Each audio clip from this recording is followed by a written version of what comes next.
about the structural PDP party, siguro tapos na yon, okay na. Okay na ba lahat?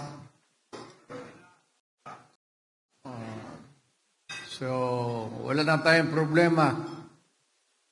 Hindi ko man kayo matawag lahat, but we have here Mayor Rama sa Cebu. Hanggang ngayon, hindi pa siya makaupo na. Ito ang the longest, alam mo, Mike, ikaw yung isa sa hindi ako pinakamatagal na harassment, oppression talaga. Yung pabalik-balik na putol-putol yung pag-upo mo. I do not know how. It's not so much in sa naging presidente man ako. Ang diyan yung yung kalaban mo marunong yung sa taas pero pirma lang man, it's how they can convince the higher ups that itong tao na ito is a threat. This is not a political asset. We might as well, parang ganon. Isa pinaka ko nakita ko na talaga yung hinahabol ka talaga. But mo lang, Mike, may eleksyon naman eh. And have a fair shake dito sa buhay na ito. But anyway, hindi naman siguro ako magsalita ng matagal.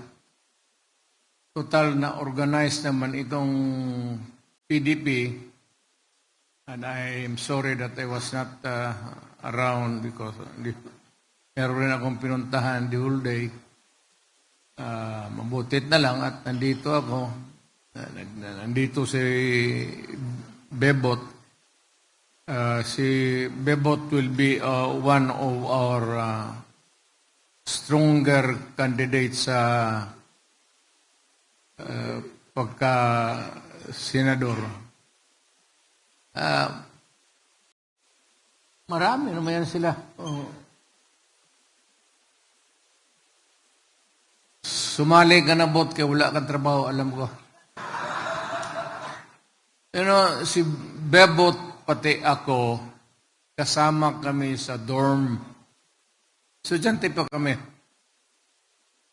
Tapos, kumpare kami. Nakapag-asawa siya ng taga Davao, anak ni Mayor Santos. Ewan ko kung paano niya nilusutan si... Anyway, dabawin niyo ito si Bebot. Tatakbo siguro ito ng senador. Pipiliting ko para marami naman tayo. Mananalo tayo, maniwala kayo. Maniniwala. Hindi naman siguro lahat, malas lang, pero lulusot karamihan sa ating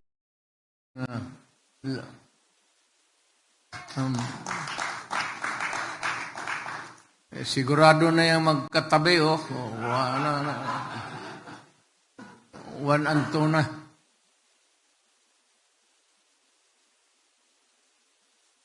Bebot,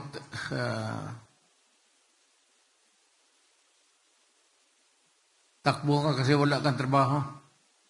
Wala man akong maikwento sa inyo.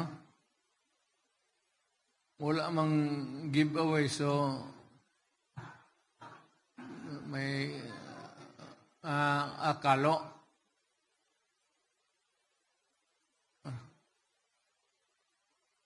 T-shirt.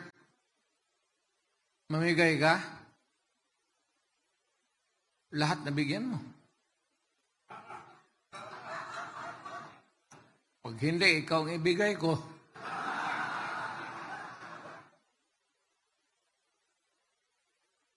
Well, anyway, kung meron pa, bitawan mo na. O magpagawa ka lang ng... Yung lahat ng nandyan, stock mo, pamigay mo na para merong... Well, ito bang itong political life ngayon?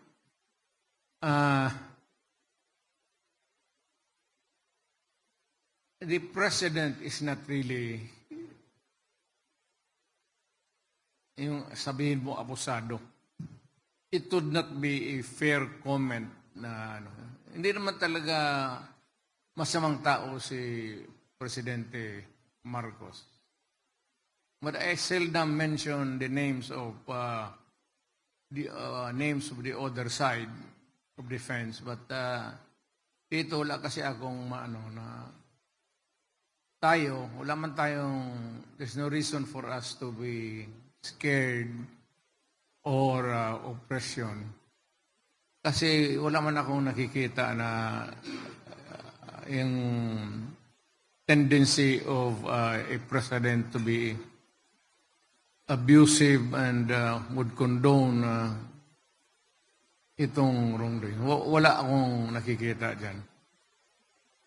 So, in this coming election, I hope that the President, kung marinig niya ako, bigyan na lang tayo ng, sabi ko, a fair shake of patas lang ang laban. Wala lang, he will not allow, sa kagaya ko noon, nagprangka-prangka ako sa mga tayo, yung na huwag kayong pumasok sa takutan pati yung sa violence. It's not good. Let us keep democracy as was handed down to our parents. Yung i-preserve natin yung legacy na binigay nila sa atin. Although in the course of time, it was not really perfect. Pero we'll be able to maintain this kind of environment politically. So we try to maintain that kind of, whether we are the ones in power or opposition tayo. Sana si Presidente Marcos would say to it that wala lang and yung vote buying, wala yan talaga. Kasi yung vote buying is really out of hindi natin pwedeng pakialaman yan eh. You cannot control it in a way, so what would be the point in making so much noise? It would just magsamang loob ka lang.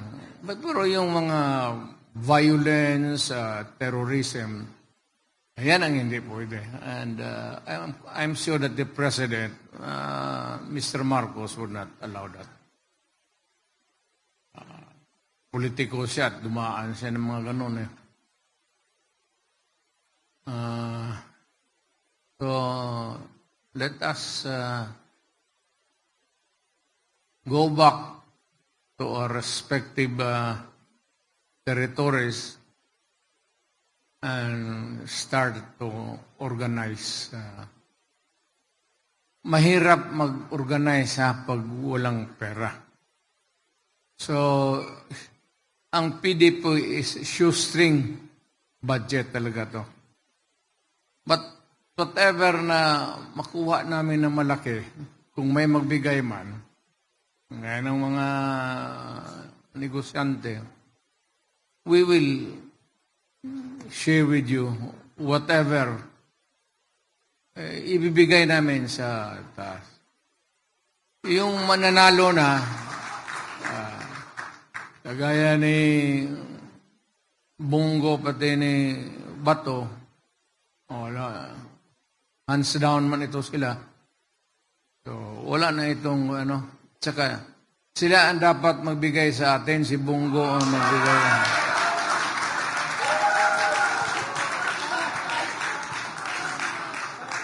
Alam ba ninyo na pinakamalaking printing press sa Mindanao, Kibong? Kaya yung mga campaign materials inyo, para hindi kayo gumbastos, ibigay mo na kay Bong. Kaya na niya yan. Mga sample balot na gano'n, pagti mo lang yan. Kaya ni Bong yan. So, wala man ako dito kung anong pinag-usapan ninyo. I was not around to hear and listen to what was going on earlier. But I suppose that you were talking about what was really good for the PDP. Ang PDP naman, hindi masyadong malakas. But over the years, from yung medyo struggling, we are now, kumbaga by analogy, yung aeroplano medyo nagka-take off na, pero hindi pa talaga nagle-level yung, but struggle ang PDP. But over time, nandiyan kayo, nandiyan, si Bebot, kaya kailangan mag tayo ng mga senador talaga.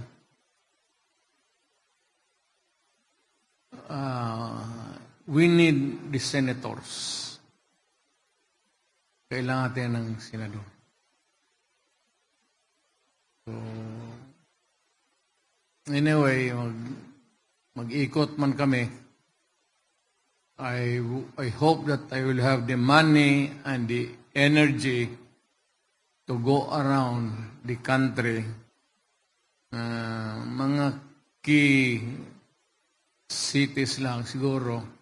Hindi ko kaya, matanda na ako. Para naman yung partido natin. Mabisitahan lang ng lugar. So, yan lang ang anong ko. Pero wala tayo. Unless yung mga kilala ninyong mga negosyante. Pero wala tayong big contributors. I don't know this time. Kasi medyo baka rumarami na kasi ang PDP, senador pati congressman, and business may want to look at us differently this time. Na parang we are a critical factor sa ating political life sa Pilipinas. Yan lang man siguro ang maibigay ko sa inyo na mensahe. Unless of course, kung may itanong ninyo, mas mabuti pa masagot ko.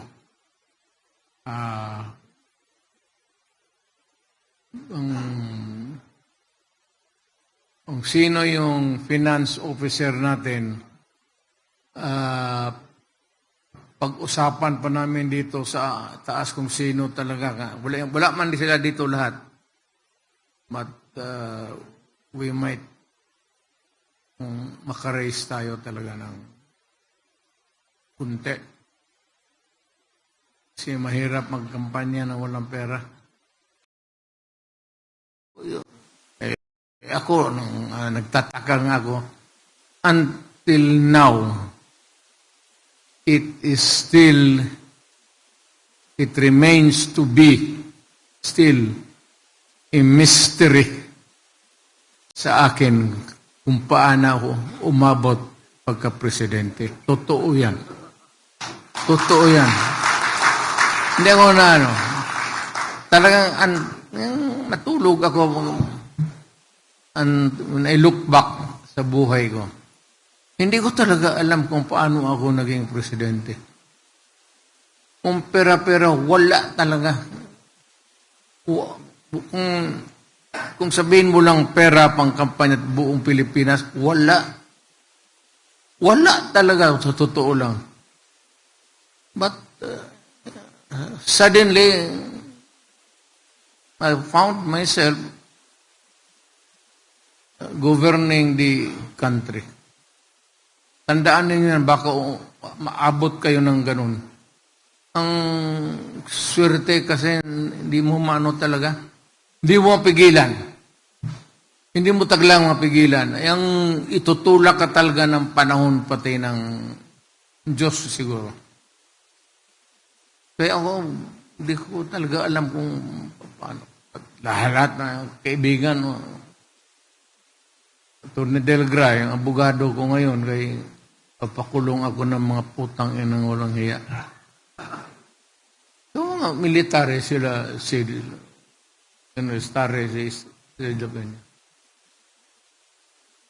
mga military mo na itong sila.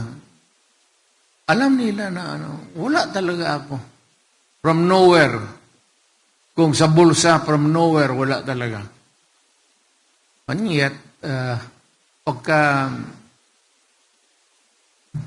talaga, swerte mo, pero na lang itong mga anak kay wala na, automatic na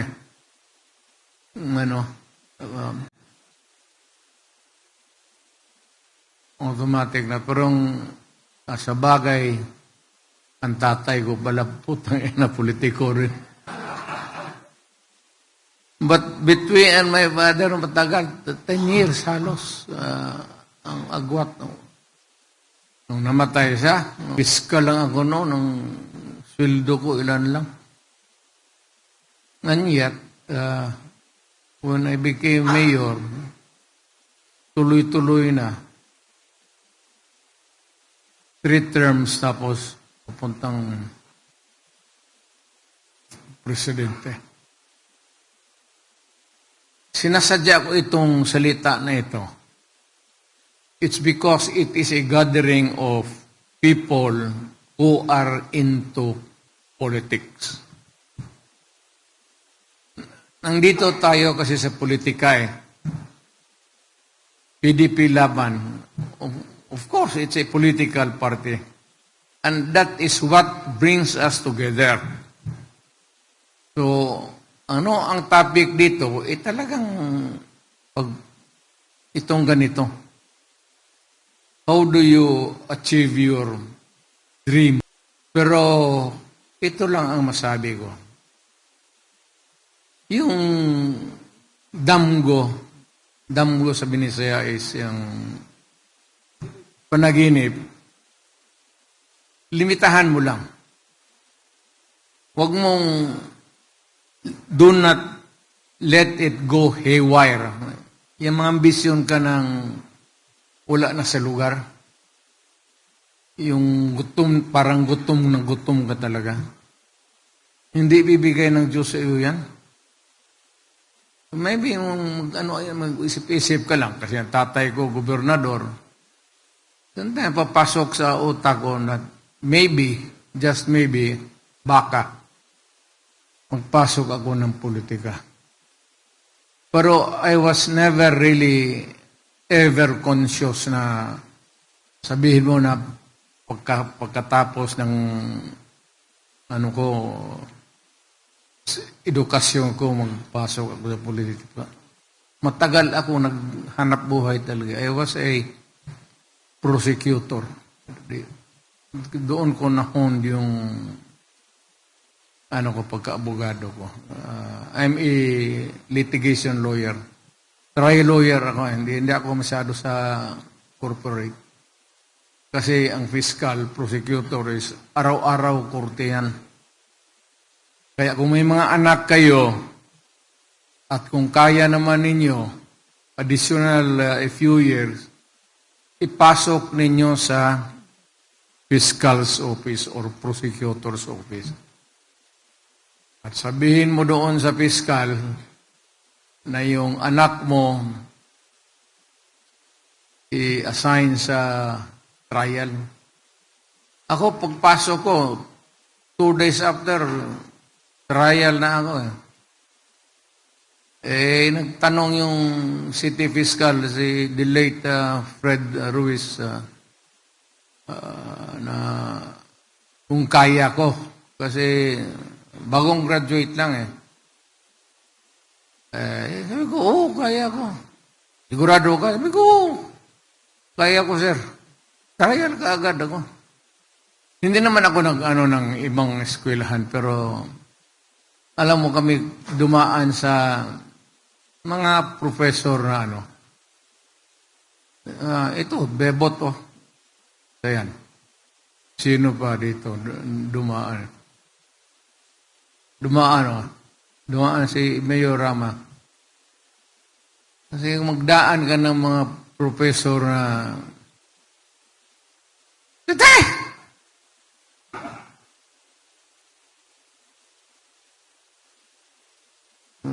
Hindi mo malaman kung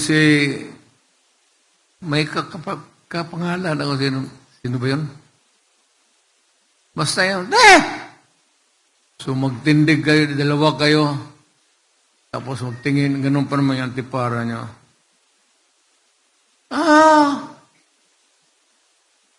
Why are you standing? I did not call you. Ayan, the professor na, at taniyo sila bebot, San Beda ako. Sabi San Beda. Si Miyorama. Why are you standing? Sir, I thought I heard my name. God damn it, because you are always talking at the back. That's why you cannot hear. Stand here. Come. Sit down. Pag sit down, okay, you stand up. Tindig ka na. Ay, bebot pati. Tindig ka. Wala naman, tinatanong. What? Sir, there is no question yet, sir. Ganda ito. Magalit, lalo nang magalit. Pero pag, alam mo, sa totoo lang, ibang year kami nagkuha ng barit. Pero sa totoo lang, sa remedial law, yan ang pinakamabigat sa lahat At kaming dumaan kay Sulidom. Tapos namin, maaga kami natapos. Yung last day, yung remedial law. Maaga kaming natapos. Malaman mo kasi yung mga taga-Ateneo, pati UP, pati yung eskwelahan ko. San Beda, maaga kami naglabasan. Kaya, bakit may advantage rin kung sa Maynila ka. Kaya itong anak ko na si Inday, sabi niya, si Inday kay gusto niya mag-law. Sabi ko, saan ka man mag-law? Sabi niya, sa San Beda. Tangina, sabi ko. Patay ka doon. Patay ka. pagka anak ka ng general o anak ka ng sekretary o cabinet, patay ka. Pag makita ka doon, ayawan ko ngayon, pero ganun man ang uso talaga. Parang galit yung mga putang inang yung mga nag-graduate, lalo na yung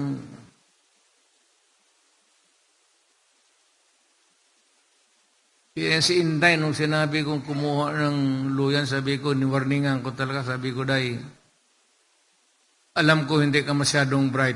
Ordinaryo ka lang. Tangina, bawiin mo talaga yan sa... Ang law naman hindi mahirap eh. Memorize ka lang ng memorize. Kaya kayong mga kumuha ng law ngayon, huwag kayong uminom. Lalo na kung working student ka tapos matanda ka na. Hindi naman ako sa pang ano. No offense intended. Ang brain mo kasi battered dyan sa alcohol pati. Every time that you are intoxicated, tapos lalo na yung talagang parang lasing ka na higa ka, there are millions or billions of cells in the human brain. But every time that you are intoxicated, na talagang matumba ka, so many millions of your brain cells patay. Kaya kung ano ka, puro kami, bagay, buti lang kami magsalita ng kasi kami, kami, bebot, kasama ko mas dormitoryo yan. Kay alay, tapos wala na, naubos na yung pira, inom pa, natalo na sa kay alay, sugal pag yun, wala na. Yun lang ang ano ko, wala man tayong ibang pag-usapan. Wala akong politika, hintayin natin. Ito si Mike Sanbedar, ito nito. Dumaan ka rin kay Solidom, no? Hindi.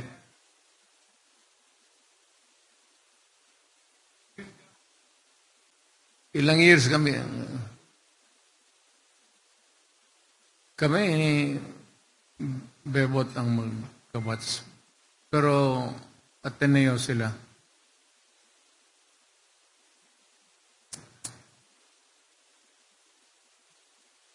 So, wala naman siguro tayong pag-usapan. Pati yung mga military nagkyugpos na gano'n, no? Either gitugnaw na General Sares. Magpolitiko ito sila. May kukunin talaga ako dito sa kanila, konsyal. I don't know kung kausapin ko muna. Pero ang isa dito nakita ko na sino ba yung may inaano ako dito na ano, may ego groom ako. Ikaw! Oh my God! Wow!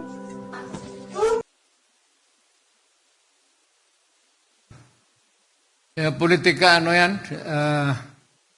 Di mo dala sa pera, kaya kung pera lang, huwag kayong maniwala yung kalaban ninyong maraming pera. Alam mo, walang tao. I'll give you just itong kandidato na ito, kalaban ko, may 50 million. Ganyan kagastusin yan. He is worth 50 million. Ang pinaka, gastos niya, pinaka is 10 million. Ikaw, mga 2 or 3, talo yan. importante sa politika yung tao talaga. Yung ano mo sa tao. Yung alaman ng tao na maghurmentado kapag ginalaw sila yung opresyon. Kaya nandito si Bato dumaan sa City Police Director, Sid Nelson Stares, na City Police Director yan. Hindi naman ito na hindi na kailangan to sila sabihin mo kung ano, kasi matitino. Marami, hindi mo na.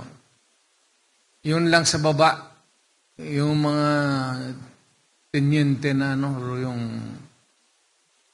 mga sa taas, lalo na PMAR, wala, disiplinado talaga yan sila. Kaya wala akong problema dyan sa panahon ko. Na-demanda ba tayo noon? Saan ba tayo na-demanda? Yaan mo yan siya. Pangit mo yan siya.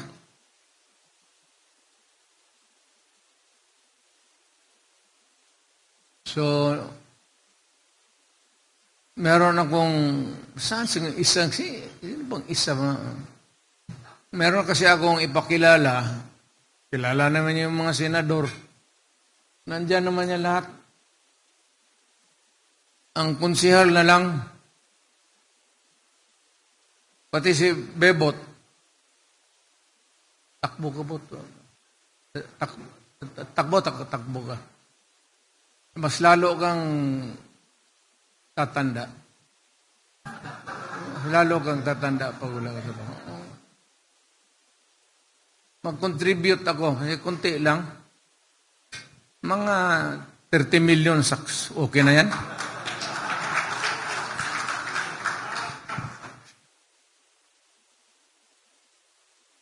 Pati itong si Martin Delgra. Ang tatay nito, piskal. Mahusay na piskal. And he took after his father. Ay, siya yung abogado ko. Oh, sorry. So, ano pa bang, baskis, anong klaseng chismis na lang ang gusto ninyo ng chismis? Gusto ninyo ng chismis? Marami talaga tayong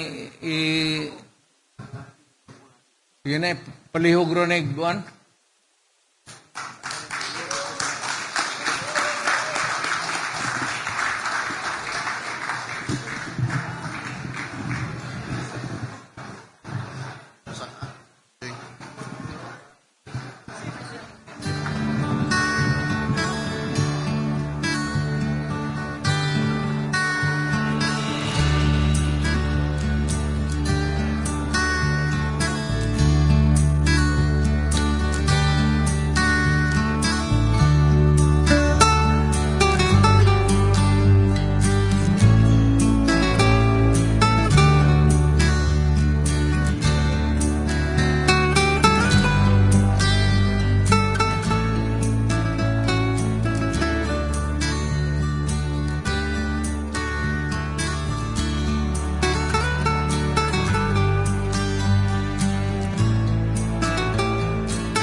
May I request Sir Wendell Avisado to join on stage and Secretary Bello, please.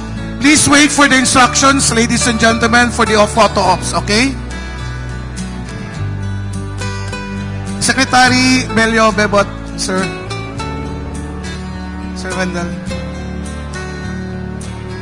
And Mayor Rama, please. Mayor Rama, please. Sir, for the photo ops.